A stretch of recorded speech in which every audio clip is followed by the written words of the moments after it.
The human being has emptiness, has a hole inside of ourselves, a hole that we need to fill in some way because we have incredibly active minds. The brain, if you break it down, as I said earlier, we should be fetishizing it.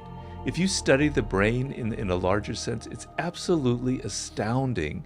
The powers that it has, the amount of neural pathways that connect, the complexity of it, and the activeness of it. I meditate every morning. And as I try and still my mind, whoa, thoughts are coming like this. You can't believe how active your mind is. You're just not aware of it. But we have this emptiness. We don't know what to fill it with. This mind is active. We're not programmed. We don't know what to do. And because of that emptiness, we have to fill it with something. We're restless. And if we don't know what to fill it with, we're just going to consume as a way to kind of deal with that empty feeling, as you say, to numb ourselves. You have to be aware that you have this emptiness inside of you. Everybody does. I have it. Everyone does. But my life, the way I go, and I don't mean to put the focus continually on me, is I wake up every morning now because I've reached this position, and I want you to have this privilege that I have. I'm not saying that I feel so great. I want you to have it. I have this feeling. I wake up in the morning. I know what I have to accomplish. I know what my goals are. I know what I have to do that particular day.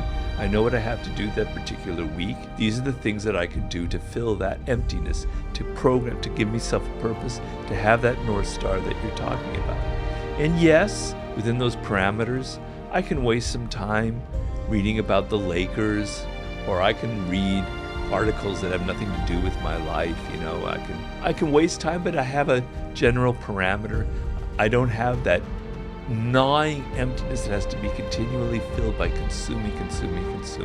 Be aware that your mind is so active that you have to have something to fill it. But it's your choice whether you're just going to consume mindless stuff or you're going to actually use that restless, active brain of yours and put it to some incredible function. What is it that excites me? What is it that I'm drawn towards? What I call your primal inclinations. Going through that process and figuring out, digging up that seed and figuring out what it is should be the most exciting process in your life. Because if you do it, all the stuff that we're talking about, all the bad circumstances of the world, everything you're facing, you will reverse that power. You will discover your superpower. You will be motivated. You will find the energy, right? You will know what to ignore. It's not worth my time to be watching this podcast or reading this book. It's not worth my time to be wasting my energy doing this, that, or the other. I know what I want, okay? When you're 21 or 22, man, if you figure that out, it doesn't have to be so specific. It just has to be, this is the general direction I want in my life. These are the people that I want to end up being like, even though I'm going to be myself within those parameters. Then the world will open up for you and you'll have a little bit of that radar that will guide you through life.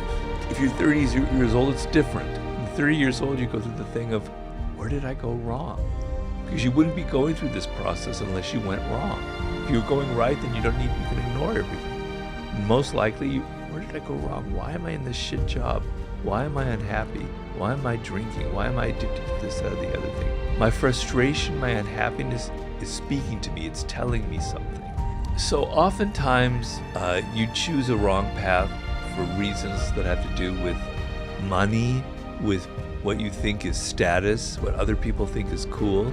Look at your first choices, like you're 23 years old and you decided to go work for like a big corporation and now it's sucking your soul out and you feel empty and frustrated. Okay, I'm frustrated, I'm unhappy. Well, I chose to work in this kind of soulless environment and I quit when I was 27 and then I started working as a barista. Okay, I went wrong there. All right, so that's not where I was meant to go. I have to adapt what I learned in that time and I have to apply it in a different direction. So you're going this way. Your decision now isn't to go this way, it's to go this way or this way, a subtle little deviation closer towards what you were meant to what excites you. And I have people who've written to me about the course corrections they've taken